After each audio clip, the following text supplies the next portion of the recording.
to Unleash Your Full Potential? Let's deep dive into the powerful secrets with renowned author and speaker, Cynthia Sue Larson. Brace yourself for an intense transformation as she demystifies quantum jumping for you, arming you with practical tools to create dazzling shifts in your everyday life.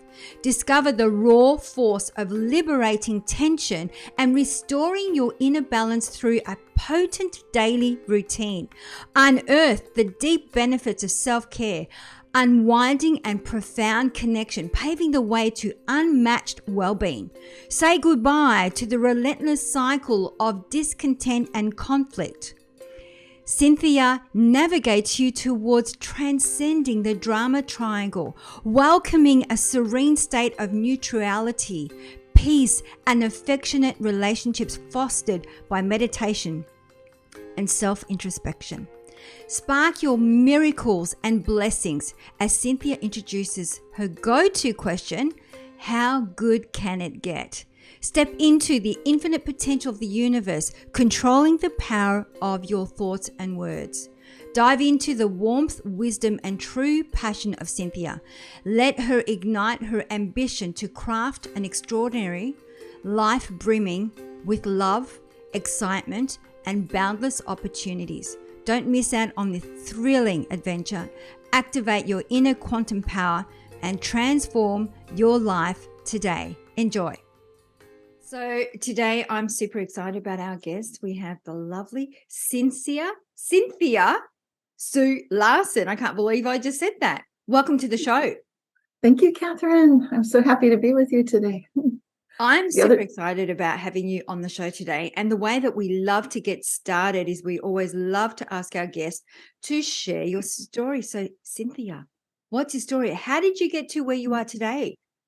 Well, it's a long story, so I'll summarize it. But I've had a lifelong fascination for consciousness, really, just even as a little girl, just noticing that there seemed to be interaction with what I was thinking, how I was feeling, and nature would really respond. It really was sort of like think a question and get answers. So I noticed that as a child, and I was a very mystical child. I really did remember being in existence. I remembered being some kind of consciousness before I was born. So there's a name for that, born aware, and there's a book by that name by Diane Brandon. And anyway, basically, after having that experience of feeling like I remember having been conscious before this, and I sort of felt like it was the wrong planet, because people would say one thing based on what they were thinking, but they would obviously, I was such a sensitive, empathic child. I could feel how they were really feeling, and I could see there was a problem between what they were saying, how they were feeling, and then what they were doing. It was almost kind of schizophrenic, and it wasn't just one person. It seemed like it was a systemic global problem all around, or quite a few people were that way. But I love nature because animals and plants seemed like they were much more pulled together, much more integrated. But my first feeling was like, this has got to be the wrong planet. So early in my life, I had basically an angelic intervention that reminded me of what my purpose was. And it gave me a choice. Like, you could, because I wanted to leave. I thought, okay, I'm done with this place. I've been here 5 years. I'm 5 years old. I want to go home now, because it seems like it's a little off. It doesn't seem as joyful and blissful as what I remember from right before I was born. I mean, it's nothing to compare with that. But these angels, they didn't call themselves angels. They were just these glowing, bright beings of light that seemed like they were always there. And they just manifested around me in my bedroom, and time slowed to a stop. And they just gave me a choice. You can live fast or slow. And I didn't know. I knew what they meant because I'm 5 years old. And I thought, oh, they're trying to get me to stick around longer, live slow. But anyway, they showed me that things wouldn't be the same if I left, for my family, for other people, and for myself. And so the one that got with me was for myself. That they said I'd be back, that I chose this. Like, what? Why? But anyway, they said this is an exciting time to be alive. There's a lot that can happen. And so that really launched my whole life. And then it kind of went under into the subconscious for many years. So I followed the path that pleased my father, studied math and the sciences, got into physics because it has a consciousness component, took as many psychology classes as possible. and then worked in the banking industry, bizarrely, because I went on and got an MBA degree. So I do have an MBA degree and a physics degree. But then I recognized that that wasn't really me, especially once I had a Kundalini awakening that just brought me back to that original state feeling of what I'm really here to do. And that, of course, completely transformed everything I was doing, which had been project management in the banking financial sector. So now I'm doing life coaching and writing metaphysical books. And after that Kundalini awakening was a doozy.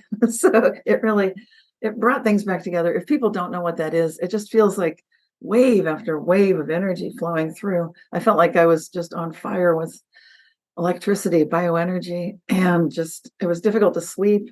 I had 360-degree vision with my eyes closed. I was spontaneously astral traveling. It was wild. And there was even a sense that I might be losing my mind at one point. However, I was able to still get up in front of people and give talks, because during that same time period, I was specifically requested to come give a talk to hundreds of people about what I'd done as a community figure of just bringing community together to save a school. And so I was in charge of that project. But to give a talk when I was feeling like my whole worldview is crumbling, my sense of reality is so different, but I was fine. I could still give a talk. But that was the beginning of realizing my whole life from now on will be very different. So, and that's how I came to do what I'm doing now, which is to write and talk about these topics of the reality shifts, quantum jumping, and the Mandela effect, all about how our mind and matter interact, and tying in the consciousness elements that I like to reference from quantum physics, as well as from psychology and spirituality. So I do my best to bring it together, make it down to earth and practical for all of us. Wow, that's amazing. And I guess too, with because we hear a lot about Kundalini awakening, what did you do specifically to receive the awakening? Well, I guess about 6 months earlier, because about 6 months, the awakening happened in the fall when I was 32 years old. And then earlier that spring, I had commented to a cousin of mine that I felt like I was sleepwalking through life. I felt like I wasn't awake. It was really bothering me. Like I was trying to wake up and I couldn't quite do it. And it was the weirdest feeling. And so that was if you want to call it, just the first thing that prompted it, was just a strong desire, like to get out of the fog. I felt like I'm in a fog. I'm not really me. I need to wake up. And I didn't quite know what that meant. I was hoping she would know, because she was very spiritual, very religious, Catholic, living in Germany. She had been raised in California, but moved to Germany, and she was immersed in the Catholic faith. But I thought certainly she would relate to this. She must have seen someone else going through this. And she was very empathetic. I don't think she'd actually seen someone going quite through what I was going through. But then 6 months later, my husband at the time, my first husband, went to a conference. And then when he came back, he said he'd had an amazing epiphany. And that was really the trigger. It's like I'd been waiting for that moment. And then I was like, wow. Because then I started seeing spirit guides and just getting direct answers and being awakened by my high self, if you will, at 111, 222, 333, 444, and 555 every night for like 2 weeks straight. And that was the normal part of the experience. That was just to show me you're not imagining this. When you're traveling about astral travel, knowing things, seeing things, it was quite an eye-opener. And it felt like it just completely dissolved my material realist trappings of the way that I viewed the world. So you didn't do it because you hear about it, but you hear people specifically going to some ritual and to receive the Kundalini awakening. So this just automatically happened. It's not like you went to a ceremony, you didn't go and had like no ritual, nothing was involved. It just happened. Right. It just happened. But I think it does tie in with my earlier feeling and remembrance of being in existence before I was born. I'm certain that had a lot to do with this kind of a spontaneous awakening, that on some level I knew already that I was meant to be fully awake in my life, and it should be happening It's like I'm checking my watch. Like, it hasn't happened. I'm not awake yet. What's going on? So I don't think I required a special program or training. I did get special assistance from my guides at that time, which was very good, very one-on-one. And I was able to see them and hear them. So aside from some initial concern, am I still functional? Yes, I was still functional because I could still give a talk in front of hundreds of people and it made sense and so forth. And people didn't seem to notice that on the inside, my reality is crumbling. So it's interesting. It sounds like you did well to maneuver through life, regardless of what was taking place. You mentioned about quantum jumping. Can you talk us through what exactly is that? Okay, it's a term that I started using when I published my book, Quantum Jumps. And basically, the idea is it starts from quantum physics, actually. So some people say, well, you're misusing the term, but I actually think not, because in quantum physics, if we look at what do they mean by a quantum jump, they're talking about a very specific situation where if you remember those, when you went to school, you studied these atomic models, there'd be a nucleus, and then within the nucleus, there's a proton and a neutron. And then the little negatively charged electrons are buzzing around, kind of like little planets going around the sun. Looks like that. The electrons belong to certain shells of energy levels. And so it's possible for the electron, which is a quantum indivisible item, it's a particle. And so it's capable of making a jump from one energy level to another, from one shell of energy to another. And it can do that almost instantaneously. In the 1980s, that was observed for the first time by human eyes in a laboratory setting. So I'm mentioning it that way because what we're witnessing is a quantum particle instantaneously jumping from one energy level to another. There's sometimes a little flash of light discharged when that energy is released. And that's significant because it's showing us that there's this capability of something that's indivisible, or that was the original idea. That was the word quantum. It's like we wanted to find the building blocks of matter. So that little quantum electron is making that shift, an energetic jump, and it's doing it instantly. And so when I'm talking about quantum jumps, I'm then taking that concept that we see in the quantum so-called realm, beneath that Planck scale, and then saying this is actually possible on every single scale in the universe. There is no limit. And so instantly what that means is it's possible for any of us to do the things that quantum particles do, which would be teleporting. They can do teleportation. They can be entangled so that one is instantly communicating with another across time and space. And so one is spin up, the others, we know if they're entangled, the other one's spin down. And they make that switch simultaneously. So all of these things are capable at all levels of reality.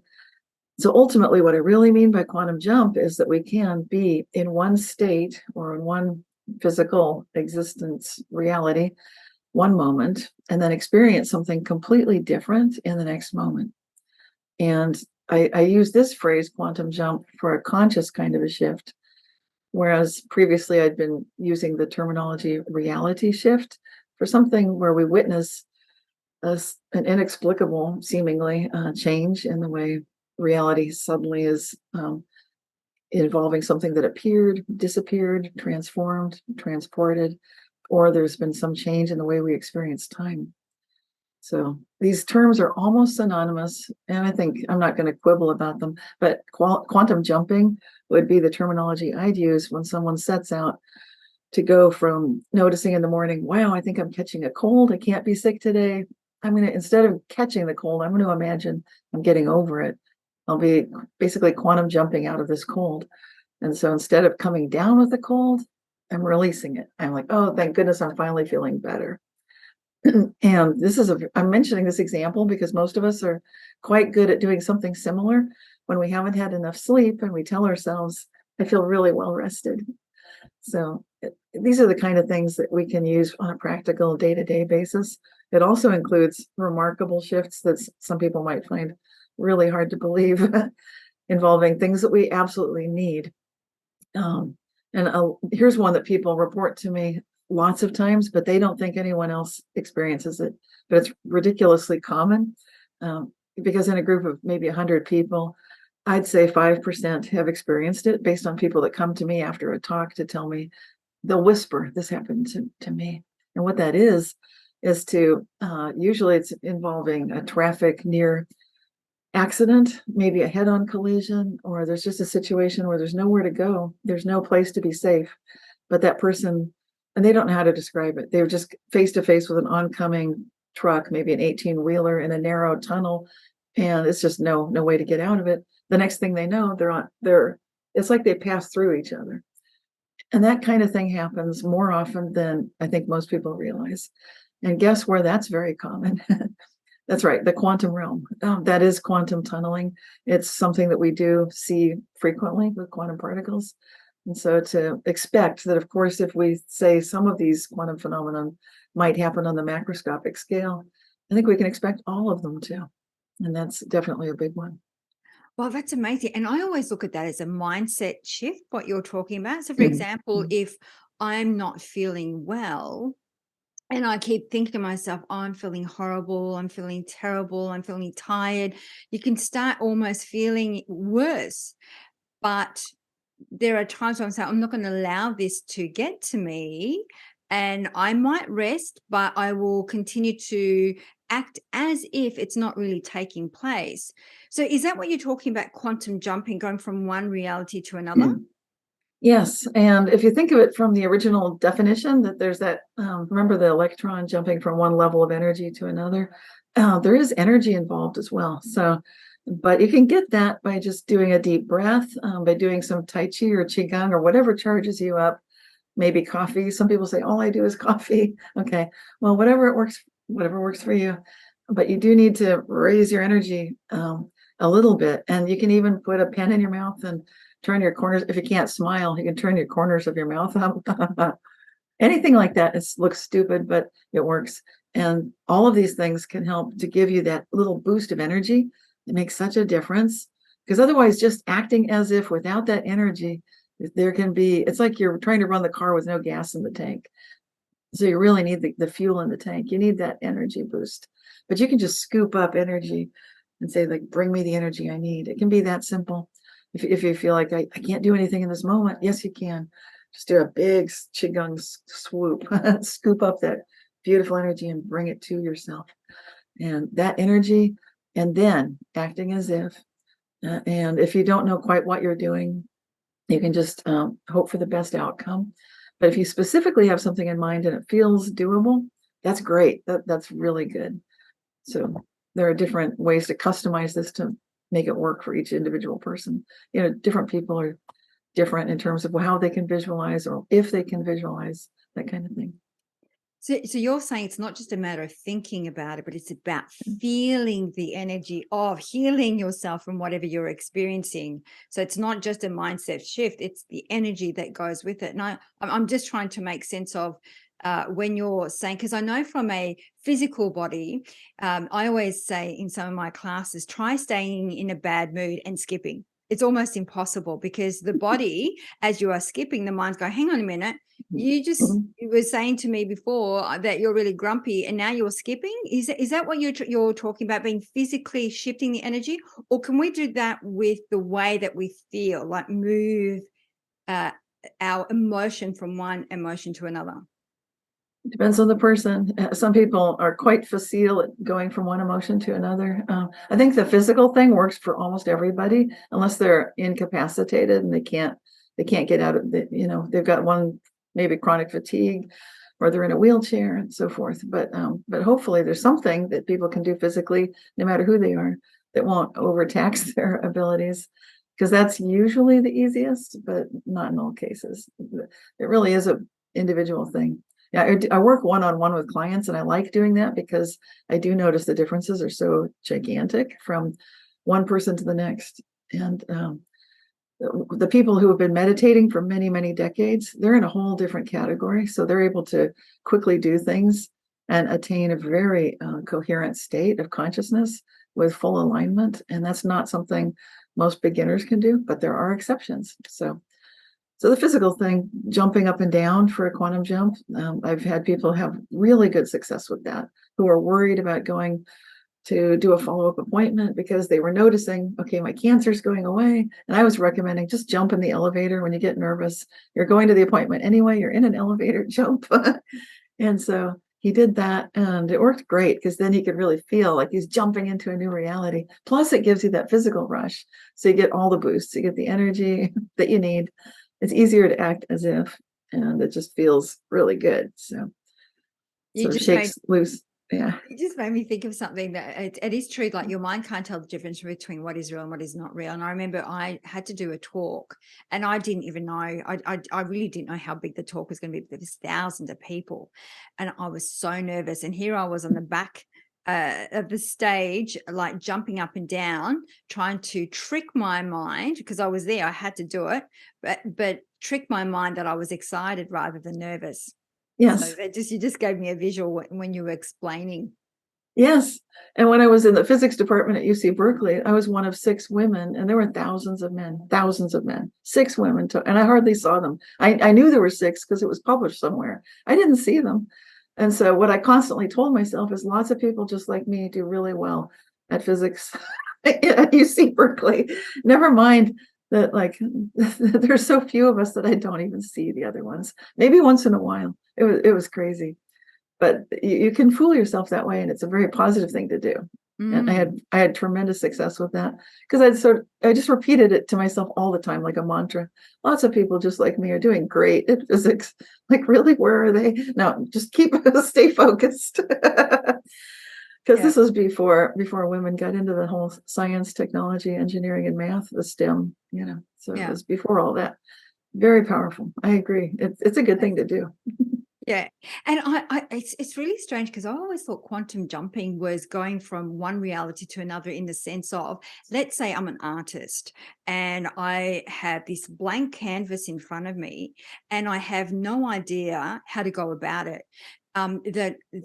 My understanding of quantum jumping was to go within, and it's almost like find an artist in the collective as part, because there are many artists, and draw from that reality or draw from that archetype as a way to bring it forward to help me paint my painting. Same as a writer or a singer. And I thought quantum jumping is finding somebody, that archetype, in some other reality or some other paradigm, as a way to bring it forward. That's what I thought quantum jumping was. I was obviously very wrong. That's one piece of it. There's nothing wrong with that. It's perfect. It's quite good to focus on yourself and to recognize that there are many different parts of you. I did that one when I was employed at Citibank, and it was right after I finished my MBA, and I was doing a project, and they assigned me to do. They were working on an acquisition project. I was in the data center, the information technology sector, and so they'd given me a project to work on, but I wasn't included in all the meetings. And so while they were having some high level meetings, I thought, well, I'll just draw things up for a legal agreement so we can start. We'll be one step ahead for when we integrate the two informations technology divisions. So I was writing this up very much as if I was a lawyer. I did not study law, but I had the whole thing written in legal terminology because I was just feeling like I was feeling the vibe. Like, what do we need? We need something written legally. Let's do it. Okay, I'll draft it now. But so when my boss came out of the meeting, she just was astonished, like, how did you do this? And so, yeah, you can absolutely do that. I think I've been quantum jumping all my life. So for me, it's very natural. It seems like, and I know that this is the way evolution works. I know it's the way that when we see an evolutionary leap, and we see it in laboratory experiments too, where some bacteria have been starved and not given the kind of food that they're capable of digesting because maybe they have a lactose intolerance or what have you. And so they're given lactose-based food in their nutrient auger, which is not so nutritious for them. But in one single generation, they can totally instantly evolve, and they do, to become capable of digesting what now for them has become food that wasn't in the last generation. And so when we think, how on earth can nature do that? Well, we can do the same thing. We're doing it all the time. But by talking about it, writing about it, we're putting a spotlight on the topic of quantum jumping. And it totally involves all of these things, reaching into the possible realities that we each could have. Me being a lawyer, I've also jumped on the stage and played a drum kit when I don't play the drums. but I could hear it in my head and I could feel it in my hands. The drummer had left the stage, and I thought, well, it was just an improv kind of a thing with friends playing music. And I thought, I can do this. I didn't even ask anyone. I just jumped up on the stage, and I'd never played drums before.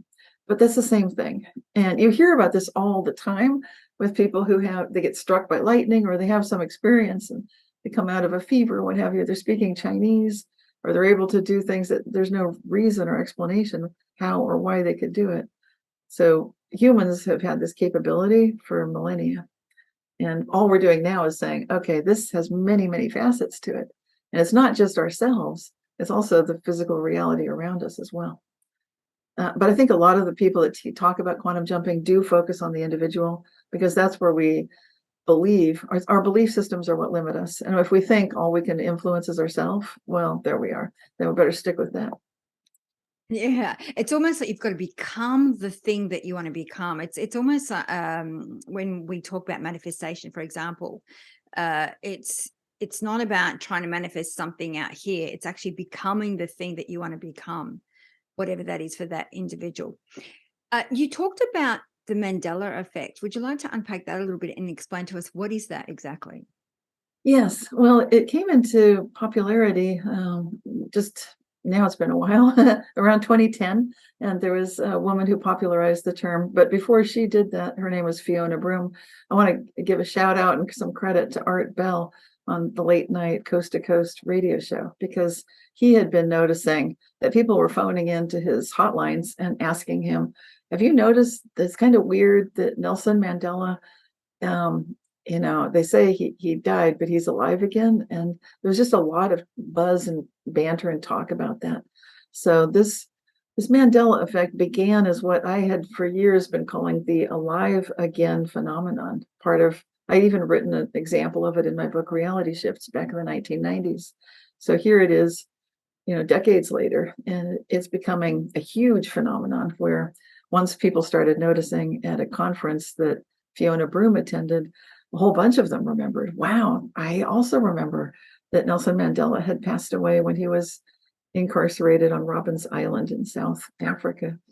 And it was such a common thing that the term Mandela effect stuck, even though that's typically not the kind of example that most people use when they talk about the Mandela effect. It does include celebrities or people that people are familiar with being alive again after having been previously reported dead by some reputable source. We just have the memories of it. There's hardly ever any proof of it, except when we talk to one another.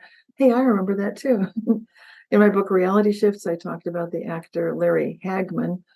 And so that was the first published example of such a thing. But the Hagman effect, I'm glad we don't have the Hagman effect, because I think Mandela effect, it's a little bit better. No offense to Larry Hagman, but I like what Nelson Mandela stood for in terms of sovereignty of self and freedom.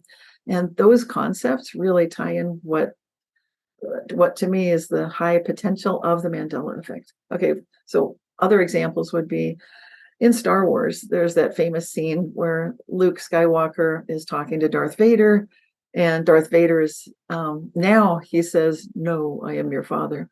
But a lot of people, myself included, remember being in the movie theater and hearing the actor who played him, Darth Vader, that is, saying, "Luke, I am your father," in a really deep, resonant voice. So that's a big one. But it's not just movies, it's also products, things like Coca-Cola. There was like a little hyphen in there that people remember. Volkswagen, the logo seems different but it's never been changed. So these are corporate logos that seemed like they've changed, but apparently they haven't. And then a big one for a lot of people is the children's books, the Berenstain Bears, or which have now, been the Berenstain Bears. And so these things are confusing. It's just like you'll see something, hear it, and it's the official definition is not one I use, but it's the one that's on Wikipedia, which is mass misremembering. And I don't think of it as misremembering. What I would say is people are remembering what they remember. So it's a mismatched memory. The memory that we have does not match the recorded historical document. So, and it could be anything at all: geography, human physiology. The kidneys are in a different place. The heart has moved. So if you think, well, we're not affected. Yes, we are. This is billions of people on the planet. I remember that the heart was slightly to the left of the center of the chest. Now it's much more exactly in the center. I remember getting blood pressure tests. It needed to be done accurately on the left arm because the heart was on the left side. But that's no longer true. The kidneys are now higher. They've moved to the relative safety higher under the rib cage. They used to be exposed, and in martial arts, which I do, and boxing, it was an illegal maneuver to punch someone in what's called a kidney punch, because that's where the kidneys used to be, and they're not there now. And then geography's changed too. So the Mandela effect is huge, just huge. That's amazing. And we were talking about this just the other day. I remember the same thing. It's interesting how everybody remembers different stories. But I was wondering, and when we were having this conversation just the other week, I was saying that our I guess memories are always distorted, because if you think back, if you bring something from the past into the present moment, who you are today, you have different ways of thinking and seeing and feeling about certain situations. And I wonder whether we alter the reality of that memory every time we bring it here, depending on what here is, who we are at that present time. That's why I thought it was, but you're saying it's actually, it's almost like part of evolution, expansion. Right. Yeah. But what you're saying, thank you for saying that, because that's a very valid point. And a lot of psychologists and brain researchers will say exactly what you said. And there's a lot of validity to it. And obviously, like when I talk about reality shifts, this is another kind of Mandela effect. What if you notice something seems to have moved around the house on its own, things aren't where you thought you put them, you might exactly that. You might realize, well, I just am remembering it a little bit differently. The way we remember things changes. The memories can, that can happen. But what gives the Mandela effect a little bit of extra validity is some recent research that was conducted by the University of Chicago psychologists. There were a couple of ladies there that did some phenomenal research. And what they were showing is that people were collectively mismatching their memories to a whole bunch of different things. Like there's a little character in the game Monopoly. If you remember the little guy that he's on the community chest cards. So if you pass go, you have to collect money. And anyway, his picture shows up a few times, something like penny bags. Anyway, a lot of people remember, if people are asked, and they were asked in this study, how can you sketch him? Can you describe him? So they would draw what they remember. They were collectively having matched memories that were mismatched with what's currently always been true. And they'd put like a little monocle on this guy, which apparently he's never had a monocle, a little singular eyeglass to see through. And so the fact that people are collectively mismatching their memories in a very exactly the same fashion, that starts getting very interesting. Like, why would that be? We have some other product logos that were tested in that university study, like the Fruit of the Loom logo. And a lot of people remember that the fruit were in a cornucopia basket. And so they'll draw that and they'll volunteer. This is what I remember. And there are many other things they could have done. They could have put the fruit on a plate, or, lots of things, a regular basket with a handle, all sorts of things. But they don't do that. They do the same cornucopia. And then it's so confusing to them to see, like, what happened here? And so the fact that there's this collective grouping of these mismatched memories becomes extremely significant. It's way beyond chance. And the researchers even pointed out there seems to be something to this beyond the idea that maybe when we remember things, we just start remembering them differently, because it doesn't quite explain why so many people would do that the same way. So more research needs to be done. Because I, as you're saying this, I always think about behavior breeds behavior. So as a collective, when we're together in a same room, how we can influence one another energetically from a vibrational frequency point of view. Would that have been something similar if they were at the same campus or doing the same thing, that maybe that would have impacted or affected the results? Well, it's possible. This is the kind of thing where scientists like to have repeatable, verifiable results. And my understanding of that particular study is that the people that participated were not all in the same room at the same time, but rather these were students, and they were when they had free time, then not all of them at once, but maybe one or two, maybe a few at a time. I don't know, but I don't think they were collected together to do this as a group activity at all. So the field effect is interesting if it was able to be maintained, even though they were coming and going and maybe doing this on their computers remotely. So it'd be remarkable if that was happening. Maybe it was. I'm not saying it wasn't. I'm just thinking it would be amazing if it was. Yeah, that's interesting. And when you were talking about reality shifts, I know you were talking about things appearing and disappearing, and that happens to me all the time. I could be looking for my keys. I always lose my keys. And they'll be in the bowl. I'll look in the bowl. I didn't see it. And I'm still looking around the house frantically in my bag, go back to the bowl, and there they are.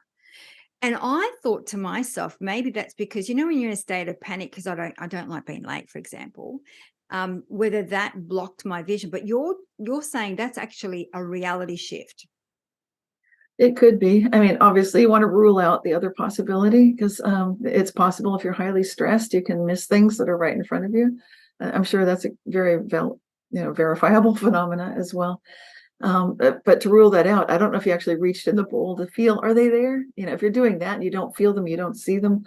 Okay, now that's pretty mind-blowing. But it's still pretty mind-blowing.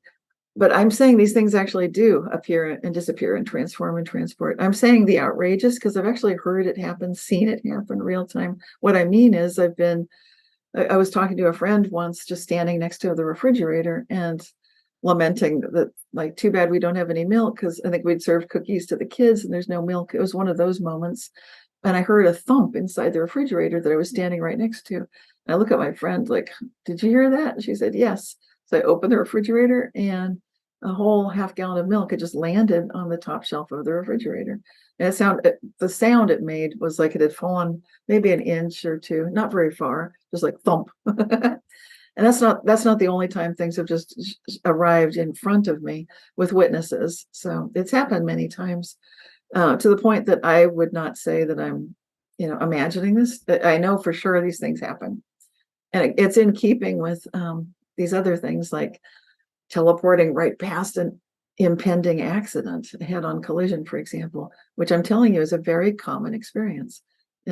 Common being like 5% of the people listening to this show right now have had that experience, which to me is a very big secret because we don't talk about it. So I'm giving people hopefully some permission to, it's okay to tell people about it. These things happen and you're not a freak. It does actually occur. I've never heard of it. I have had one experience where it's almost like more of a knowing, where I stopped the car before going through the bridge and the car cut. I would have been collected. So there was almost like a knowing. And then there was another time with my son, we went to cross the road and I had witnesses. I had my sister and a friend behind me. It's almost like we got picked up and put onto the curb, and Yes. the car went past us.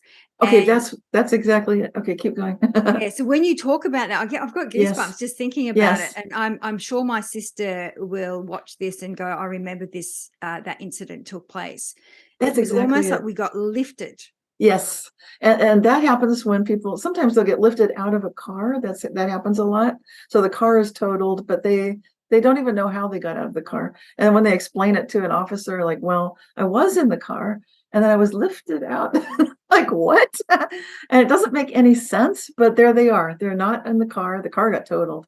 They're fine. So maybe if it's just the wildest thing.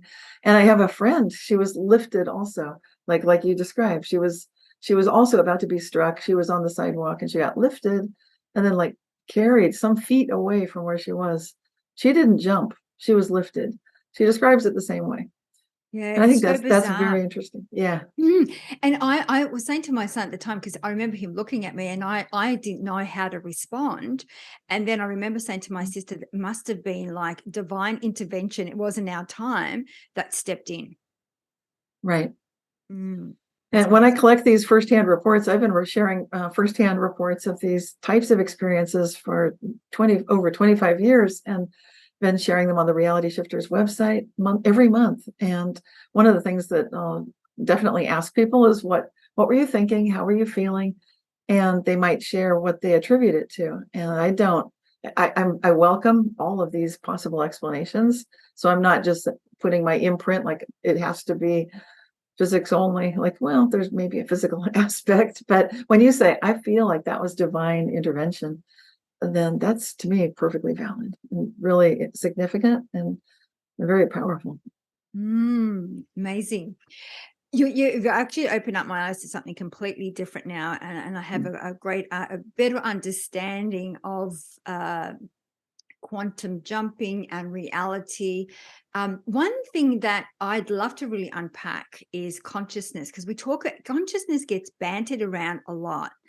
And I remember somebody was saying once, and I can't remember who it was saying consciousness is like, if you can imagine a fish in a bowl, a fish in water, and then you're asking the fish, what is consciousness? Consciousness is everything around us. Yet some people think it's something that's individual. How would you describe what is consciousness? Oh, it's a tough one. We know what it is. It's like time. It's like, well, we experience it, right? We know when we have it. We see it when people seem like they're lacking it. They're lacking it if they're unconscious.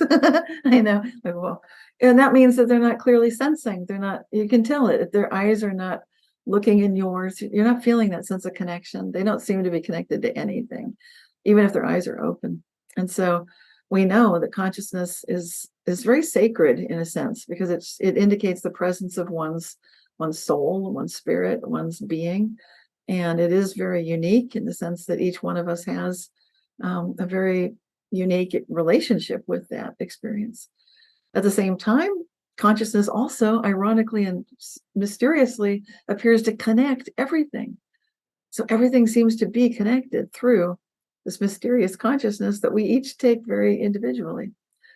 And so I'm kind of describing it like the blind man and the elephant, like each one saying, okay, we've got a trunk, we've got a tail, we've got a large foot here.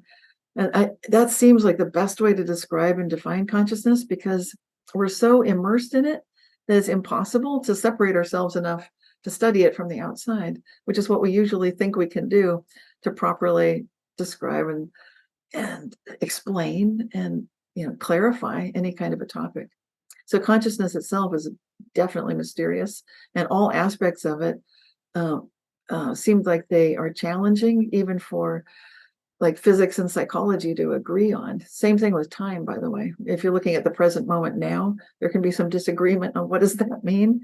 And so just getting simple terms like that to agree is almost beyond us. But having said all that, consciousness is, to me, fundamental. And so I'll definitely agree with Max Planck that said consciousness, he said that exact thing. It's fundamental. You can't get behind consciousness. It's sort of the implicit basis by which all of everything exists. And to me, that seems still quite true. So if we say consciousness is the most fundamental essence of who we really are, that's also my experience, because I do remember existing before I was in a material form. And that kind of makes sense when you think about it. Like if we would expect some people to have that experience, and there are quite a few of us that do. So what do we do with that consciousness sensation then? What does it mean when we recognize that we are consciousness? It's fundamental. We're connected to everything, yet it's unique. Well, I think these clues kind of start helping us recognize what we're here to be and what we're here to do. And it helps us answer that question, what are we living for? It gives us meaning. Mm-hmm. And I can't answer it for everybody else, but for each of us, it's good to take a look at that. And then before we came on the show, we were talking about manifestation, because we were talking about how I know a lot of our tribe have been like talking about, why don't we get somebody to come in and help us shift our energy towards money and finance because of their experience of the interest rates going up and financial hardship and all of these kinds of things. And I know in one of your books, and by the way, we are going to have Cynthia has got lots of books, I think 5 or 6 books altogether. And everything we are speaking about today, you will find in some of the most amazing books, which we'll have in the show notes. But you do have a book that specifically focuses on money. So what would you say to our tribe for those that are, because I know, for example, when I have a bill coming in and these interest rates going up, I practice saying thank you, because it's that relationship with money that I have that I've had to shift, because there was a belief system in our family that we had to work really hard for our money. And so if I see that in our family, we really, and then I know other families who didn't have that belief that money would basically grew on trees. And so I can see the difference in how we respond or react to money and anything financial. So what would be, how could we shift our reality when it comes to money? Yeah, well, you put your finger right on it. Said it beautifully. The book High Energy Money that I wrote, it's a small book, but it's all about looking at that relationship that we each have with money. And it's a very unique one, again, because each of us has our own unique beliefs about it, which maybe we've never really examined. I mean, outside of like the example you gave, that you have to work really hard. Some people also have other beliefs that somehow got deeply ingrained in them, and maybe it's not something they would have consciously chosen, like money is the root of all evil. But if you have something like that going on, definitely you'd want to weed that one out, unless there's some reason you can think that you need it. I would recommend pull that out like a weed, like turn it around, cancel that one. So money doesn't need to be the root of all evil. That would be like saying water is the root of all evil. Money's an energy, just like anything else, and it's something that human society has relied upon for a long time, thousands of years. There's a long history of money, and it goes back way before paper money. There's some funny, interesting pictures and examples and stories in that book about how different ways people have worked with money. But the point really is it's the relationships that makes all the difference. And so what you said it exactly right. Now, once we know that, then how do you turn that around? The book describes it does a little inventory, so you can kind of see what your beliefs are at different levels of your consciousness to determine, is this a subconscious belief about money, or is it something that you think about in your waking life, or is it close to your heart? Where does it hit and what is it? But basically the trick is, once you find some kind of a belief about money that seems like it's counterproductive, you can flip that to its reverse and turn it into an affirmation that you can then work with. And so the book provides assistance in doing that. But it really is all about the relationship with money. And it may be a stretch for people to just go from being terrified of money, like, it's like the boogeyman, and to having it be their best friend. But it's a process. And so if you know that, and you're willing to start at least being real and honest with yourself, what are your beliefs about money, which probably aren't really yours. They may have been instilled in you by your family of origin. And I love the example you gave too, Catherine, about how many families just are so different in the way that kids are raised, and they don't have that fear. They just know it's going to be fine. And so you could put the two kids from different families down in the same environment, and the one who's always felt like it'll be fine might succeed quite well with that wonderful relationship with money, just that relaxed, effortless, it's being in a very neutral place is the goal. And people who do a lot of meditation or Qigong or Tai Chi, that kind of thing, they'll know, oh, I know this state. Just to have a mind that's at peace, be in a very neutral, accepting place. So that's another way to look at where you want to be with a good relationship with money. And you talked about subconscious, and I know there's lots of wonderful things that sit in the subconscious, whether they're limiting beliefs and fears and all of those wonderful things that sit there.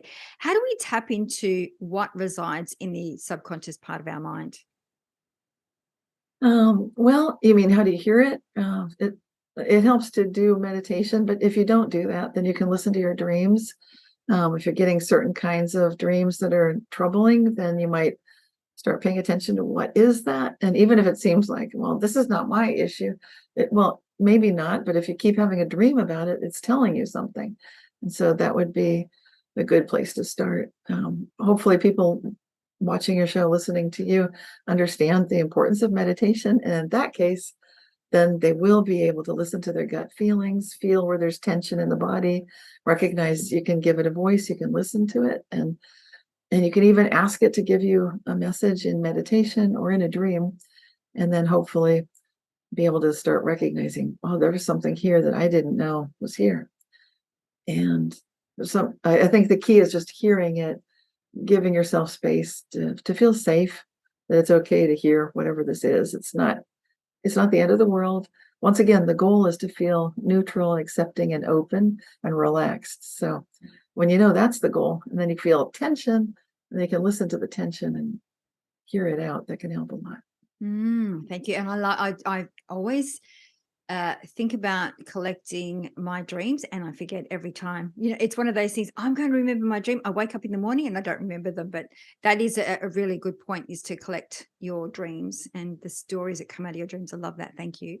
So, Cynthia, I know you've got some amazing shiny golden nuggets. So as we wrap up the show, we always love to ask our guests to share 3 shiny golden nuggets for our family. So what would be those 3 practical exercises that you would like to leave for our tribe?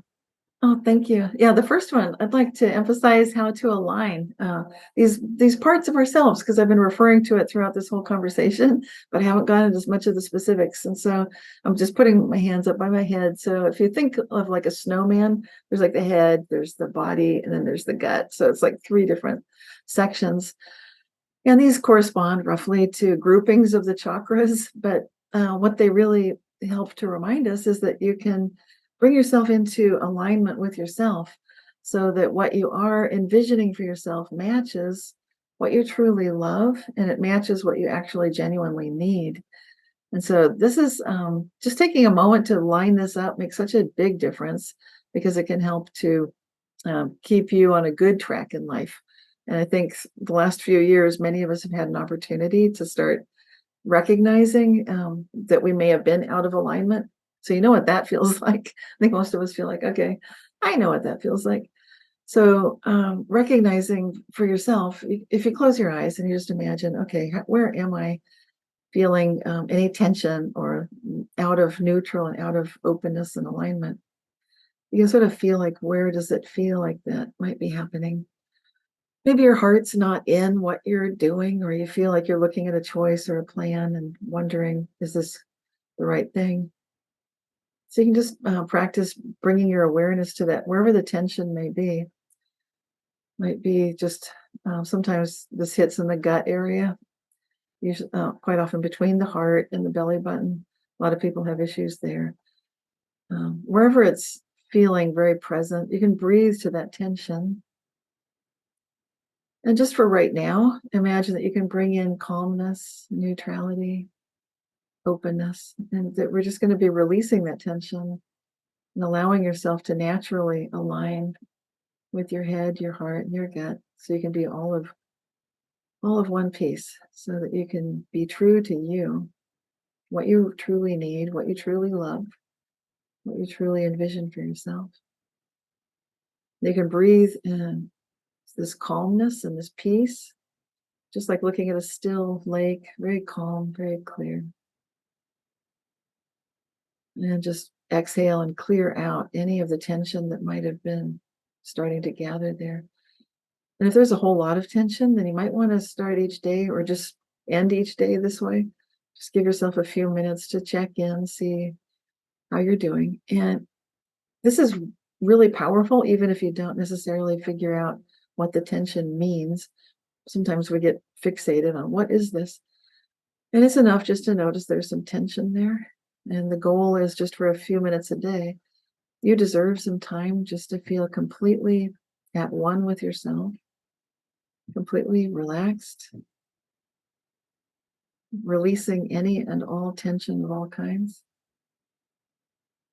So it's really sort of a just for right now thing.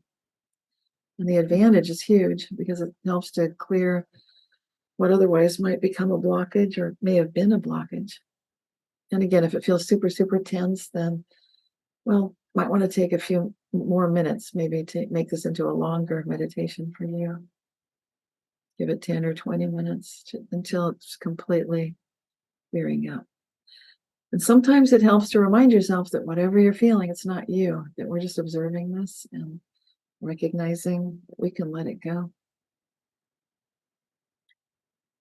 It's probably some intention that you're taking on responsibility for something, but you don't need to take on that responsibility right now. So the key for this release is to know right now you can let it go. It's safe right now.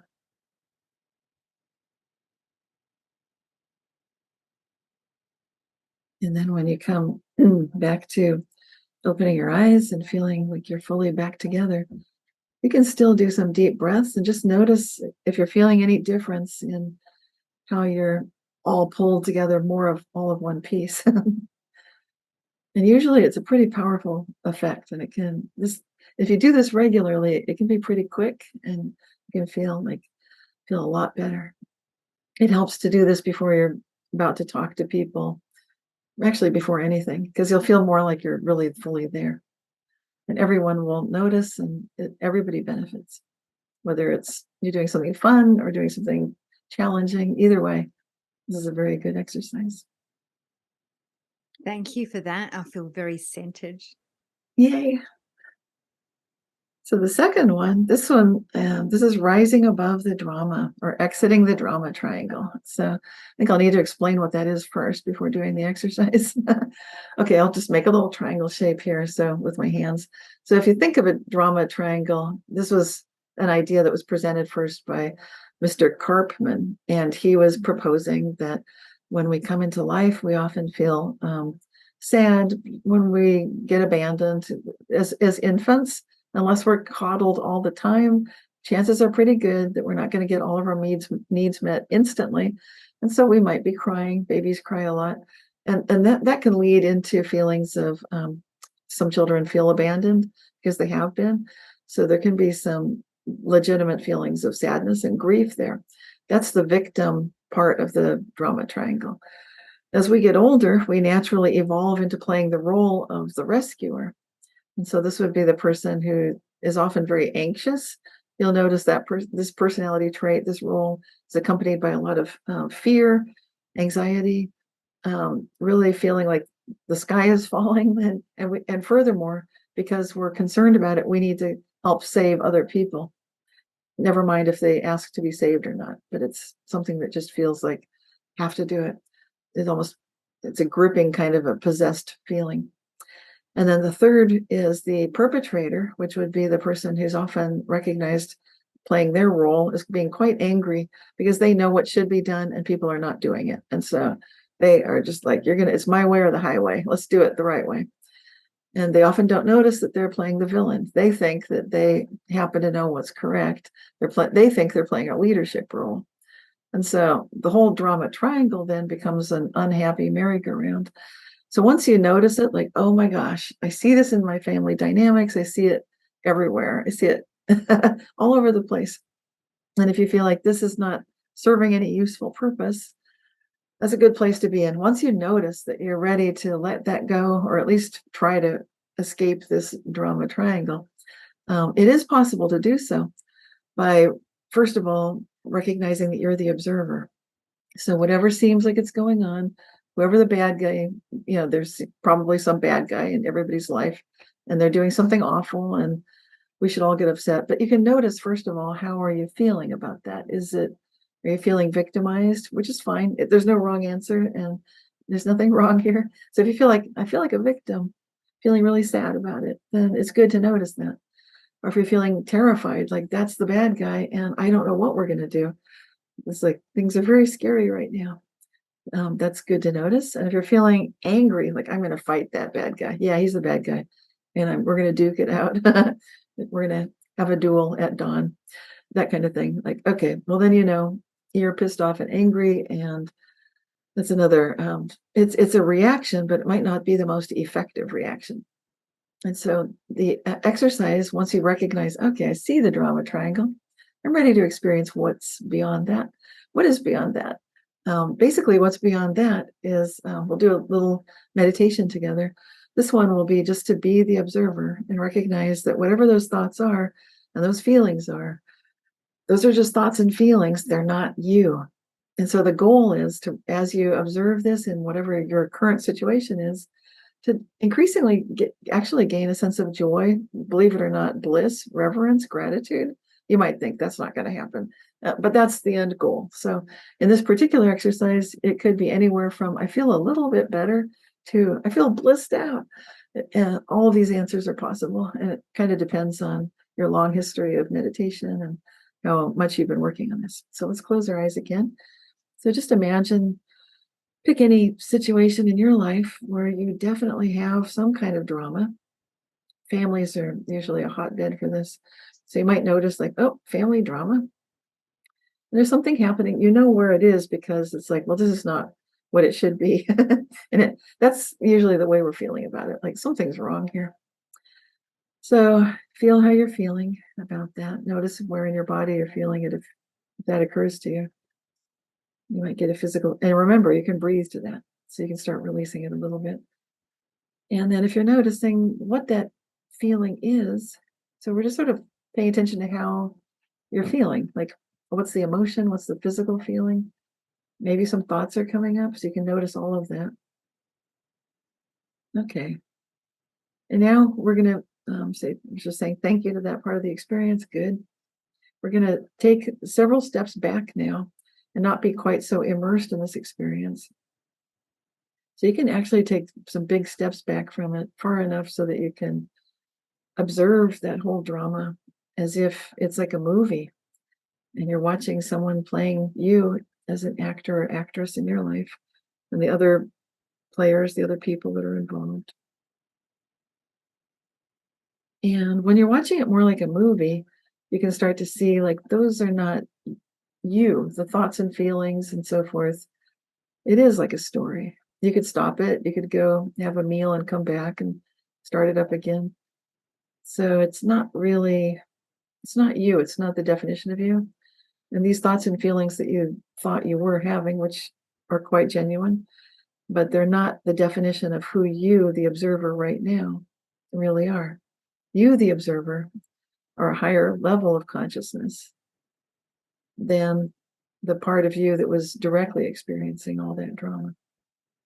So just take a moment and really notice you, the observer, that you're a few steps removed. It's like you're in the back of the theater watching the movie. You can actually observe yourself from a distance, and you recognize that you are not the yourself who's the actor in the stage of life, but you are the observer.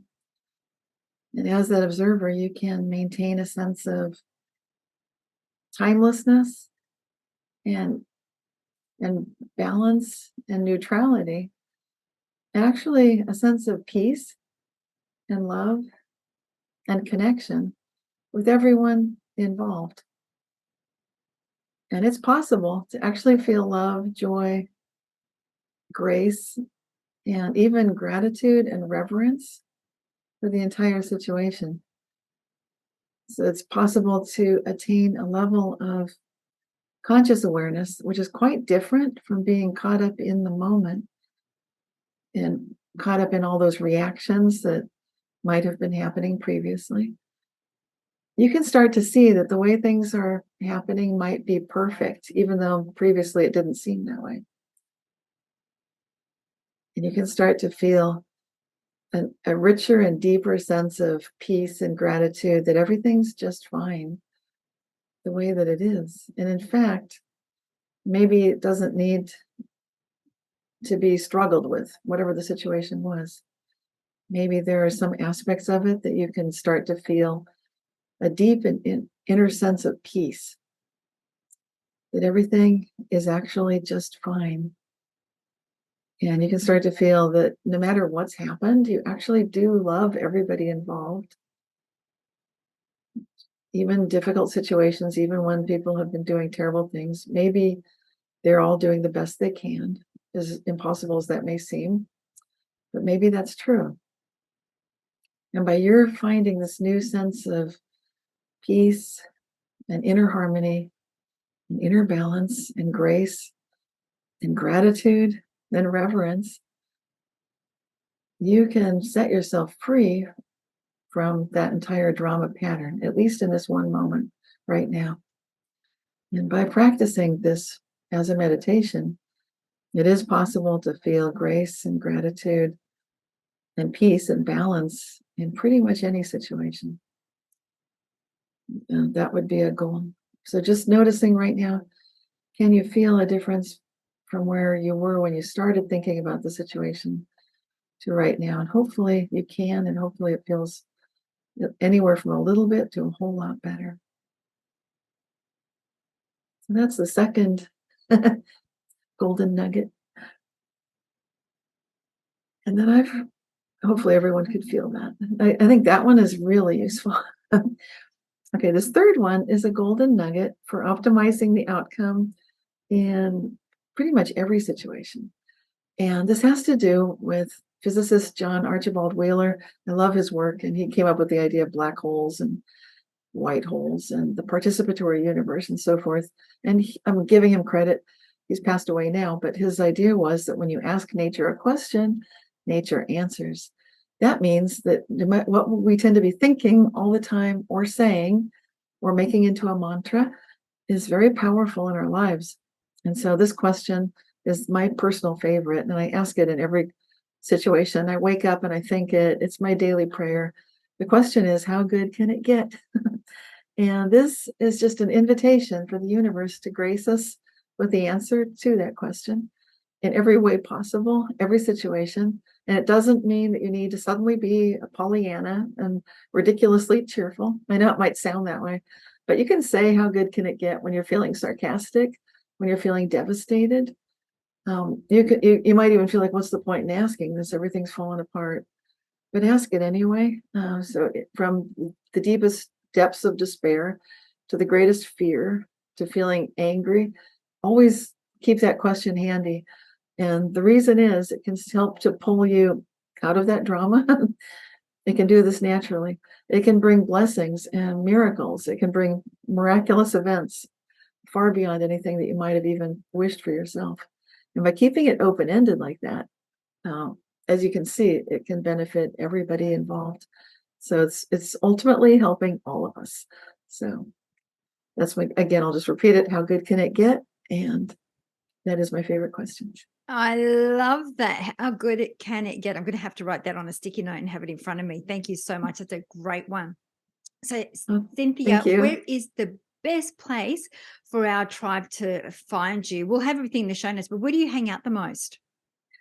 Hang out. Well, I don't really hang out on social media. I check in from now on, from time to time, anywhere from YouTube, Facebook, Instagram, LinkedIn, Twitter, and those are all good. And then I write on Substack occasionally, and I've got a podcast. But then I've got my newsletter, and I'm constantly thinking about my newsletter, putting together the next issue. So people send me questions with emails, and I write the answers and put the answers in each month. So the website is RealityShifters.com, and it's also a good place to hopefully find the links to all those other things.